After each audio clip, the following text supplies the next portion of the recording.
My name is Charlena Russell. I'm a music teacher, multi-instrumentalist, and songwriter. My goal for this video is to provide insight to non-Indigenous people and lead by example. My heritage is Blackfoot, Cherokee, African American, Irish, and British. Because of this, I have a unique perspective to share. As a mixed-race person, my identity isn't broken up into percentages. I'm 100% all of my ancestry simultaneously. I'm a whole and complete person. That said, in no way can I speak for anyone other than myself. I think it's important to acknowledge the privileges I've experienced because of my colonizer ancestors, while I advocate for and raise awareness around the oppression that continues to affect me as a racialized person on Turtle Island. My hope is to help our community learn and heal. We need to accept that meaning well is not the same as doing well. I feel it's particularly difficult for non-Indigenous Canadians because there is a deep-rooted toxic positivity built into the fabric of our global self-identity. Because of this, many Canadians struggle to want to go deeper than politeness, hockey, and maple syrup. This does us all a great disservice. We were all lied to, and the voices of Indigenous people were silenced.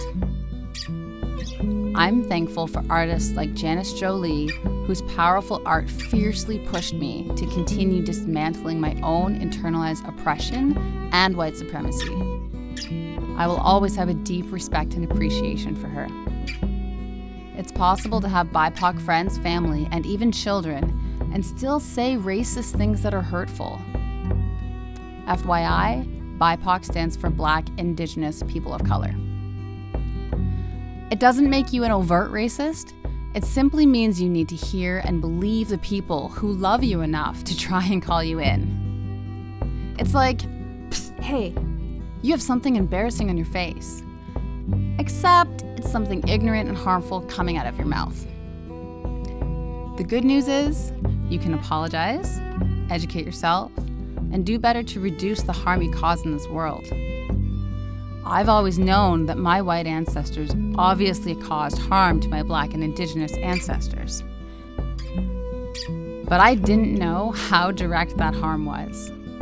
Lethbridge, Alberta was originally the territory of my Blackfoot ancestors. They lived, hunted, and thrived in that community as nomadic people who followed the buffalo, a sacred animal and life-sustaining resource. It's said that one of the first white women settlers is my great-great-great-grandmother. Now, for many Canadians, a story of pilgrimage like this brings a great sense of pride. That's what we were taught to think. Well, for me, it's an acknowledgement of murder, genocide, grieving, and deep sadness.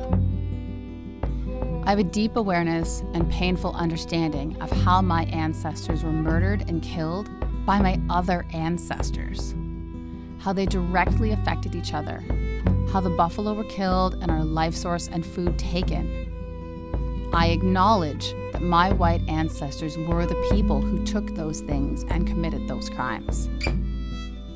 I believe that it's very hard for most Canadians to accept the fact that our history is not full of polite, upstanding citizens. We weren't given the full story, and our schools did not teach us the truth.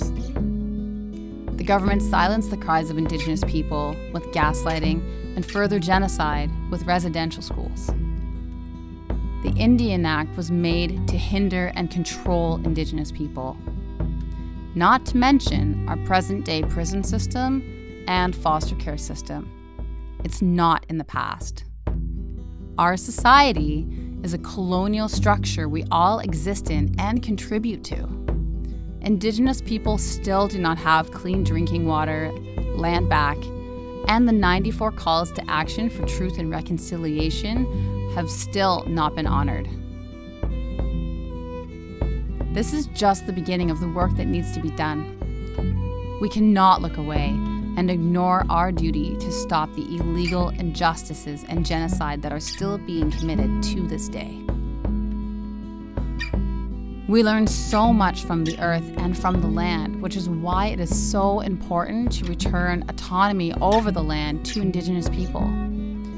To put an end to pipelines and corporate greed contaminating Turtle Island.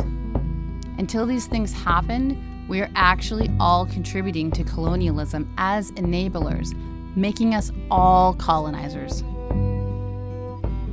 There was a time when my own white supremacy caused me to be extremely sensitive, and my white fragility caused me to take it personally.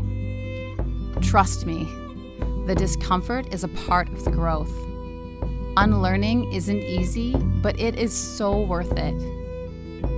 Basically, if you think you don't have unlearning to do, you're lying to yourself, because it's taught and internalized simply by existing in our society.